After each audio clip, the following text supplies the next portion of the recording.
கண்மணி என்ன பண்ணுறாங்க, நம்ம வந்து அன்புக்காக வந்து ஒரு ஸ்வெட்டர் வந்து பின்னி வந்து எடுத்துகிட்டு வராங்க. இங்கே அன்பு வந்தோன்னே வந்து உங்ககிட்ட கொஞ்சம் வந்து ஒரு சர்ப்ரைஸ் இருக்குது உங்களுக்கு உங்களுக்கு காட்டணும் அப்படின்றாங்க. சரி என்ன சர்ப்ரைஸ் குடு கண்மணி அப்படின்னோன்னா, அதெல்லாம் கொடுக்க முடியாது. கண்ண மூடுனா தான் கொடுக்க முடியும் அப்படின்னு சொல்கிறாங்க. அப்படியா? சரி ஓகே அப்படின்னு சொல்லிட்டு கண்ண மூடுறாரு. பார்த்தா ஒரு ஸ்வெட்டரை எடுத்துகிட்டு வந்து அவரோட முன்னாடி வந்து வச்சு வந்து என்ன பண்ணா கண்ணால காட்டுறாங்க. உடனே கண்ணை திறந்து பார்த்துட்டு என்ன கண்மணி இதெல்லாம் அப்படின்னோடனே, இது என் கையாலேயே வந்து ஸ்வெட்டர் பின்னியிருக்கேன். இந்த ஸ்வெட்டரை நீங்கள் போடும்போதெல்லாம் வந்து நானே உங்கள் கூட இருக்க மாதிரி உங்களுக்கு ஃபீலிங் ஆகும். சொல்லுங்கள் இந்த ஸ்வெட்டர் எப்படி இருக்குது அப்படின்னோடனே, ஐயோ கண்மணி செம்மையாக இருக்குது, சான்ஸே இல்லை, நல்லா வந்து இந்த உள்ள நூல் வச்சு சூப்பராக பின்னியிருக்க, எப்படி இதெல்லாம் வந்து பண்ணுற, எல்லா டேலண்ட்டும் உங்ககிட்ட இருக்குது, என்ன டேலண்ட் உங்ககிட்ட இல்லை அப்படின்னு சொல்லிட்டு சொல்கிறாரு.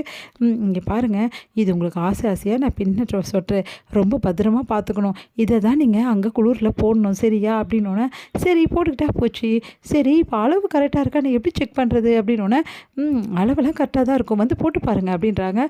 சரி நான் போடுறேன் அப்படின்னு சொல்லிட்டு ரொம்ப கஷ்டப்படுறாரு. என்னங்க நீங்கள் போடவே தெரியல உங்களுக்கு அப்படின்னு சொல்லிட்டு என்ன பண்ணுறாங்க, போட ட்ரை பண்ணுறாங்க. அப்போ வந்து கண்மணி வந்து போட்டுக்கிட்டே இருக்கும்போது அன்பு என்ன பண்ணுறாரு, அப்படியே வந்து ஸ்வெட்டரை வந்து அவங்க மேலே வந்து அப்படியே போட்டுடுறாரு. அப்போ 2 பேருமே ஒரே ஸ்வெட்டரில் வந்து அப்படியே இருக்காங்க. என்ன பண்ணுறீங்க நீங்கள் அப்படின்னா, ஐயோ சாரி கண்மணி அப்படின்னு சொல்லிட்டு ரசிக்கிறாரு. தெரிஞ்சு தானே பண்ணேன் அப்படின்னு சொல்லிட்டு, இப்போ எப்படி 2 பேரும் வெளியே வர்றது அப்படின்னு சொல்லிட்டு 2 பேரும் ஒரே சிரிக்கிறாங்க. என்ன ஒரே சிரிப்பு சத்தமாக இருக்குது அப்படின்னு சொல்லிட்டு அங்கே வராங்க. பார்த்துட்டு வந்து தாங்கவே முடியல, 2 பேரும் ஒரே ஸ்வெட்டருக்குள்ளே அப்படியே ஒன்றா இருக்கிறத பார்த்துட்டு தாங்கிக்க முடியாமல் அப்படியே வந்து வெண்ணிலா வந்து தவிக்கிறாங்க. அப்படியே பார்த்து டென்ஷன் ஆகுறாங்க. வெண்ணிலாவை வந்து அன்பு பார்த்துறாரு. பார்த்துட்டு உடனே வந்து அப்படியே முறைச்சிட்டு உடனே என்ன பண்ணுறாரு, எடுக்க போகிறாங்க. என்ன கண்மணி இரு நான் எடுக்கிறேன் அப்படின்னு சொல்லிட்டு வேணும்னு வந்து அது உள்ளவே இருக்காரு. சரி கண்மணி இதுவும் நல்லா தான் இருக்குது, இப்படியே ஒரு ஃபோட்டோ எடுத்துக்கிட்டா எனக்கு ஏங்க இப்படியே வா, யாரை பார்த்தா என்ன நினைப்பாங்க, அதெல்லாம் ஒன்றும் நினைக்க மாட்டாங்க, நம்ம செல்ஃபி எடுத்துக்கலாம் ஒரே ஸ்வெட்டரில் 2 பேர் அப்படி சொல்லிட்டு அப்படியே செல்ஃபி அங்கங்கே எடுக்கிறாங்க.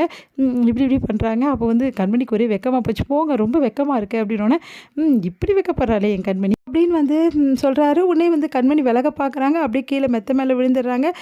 நம்ம கண்மணி விழுந்தோடனே வந்து மேலே வந்து நம்ம அன்பு விழுந்துடுறாரு. அப்போ ஒருத்தர் தண்ணியை மறந்து அப்படியே பார்த்துட்ருக்காங்க. இது எல்லாத்தையுமே வந்து வெள்ளம் வந்து பார்த்துடுறாங்க. பார்த்துட்டு அவங்களுக்கு செம்ம டென்ஷனாக தாங்கிக்க முடியல, செம்ம டென்ஷனாக அப்படியே வந்து கண்மணி அப்படின்றாங்க. உடனே வந்து ஐயோ யாரோ வராங்கங்க, இருங்கங்க ஒரு நிமிஷம் அப்படி சொல்லிட்டு ரொம்ப கஷ்டப்பட்டு அதை எடுத்துகிட்டு வெளியே வராங்க. ஒரு நிமிஷம் இருங்க.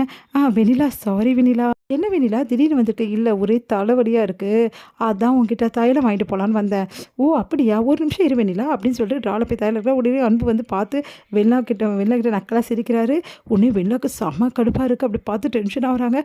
அப்படின்னு சொல்லிட்டு உடனே வந்து பார்த்துட்டு அப்படியே வந்து நக்கலாக வந்து சிரிச்சுட்டு அப்படியே திரும்பிக்கிறாரு. உடனே வந்து என்ன பண்ணுறாங்க, தைலம் எடுத்து கொடுத்துட்டு, ரொம்ப தலைவலிக்குதாடி, நான் வேணா ஒரு காஃபி சூடாக போட்டு தட்டுப்பா, ரொம்ப நல்லாயிருக்கும் போட்டு தந்தேன்னா ப்ளீஸ் கண்மணி வந்து போட்டுக்கூட அப்படின்னோடனே, சரி ஃப்ளாஸ்கில் காஃபி இருக்குது, நீ எடுத்து ஒரு இதில் ஊற்றிக்கிறியா, அங்கே கப்பில் ஊற்றிக்கோ, அதை நான் போட்டு வச்சு தான் வந்திருக்கேன் அப்படின்றாங்க.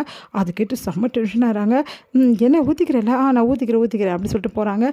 அன்பு வந்து சிவபூஜையில் கரடி மாதிரி வந்துட்டா அப்படின்னு சொல்லிட்டு டென்ஷனாக பார்க்குறாரு.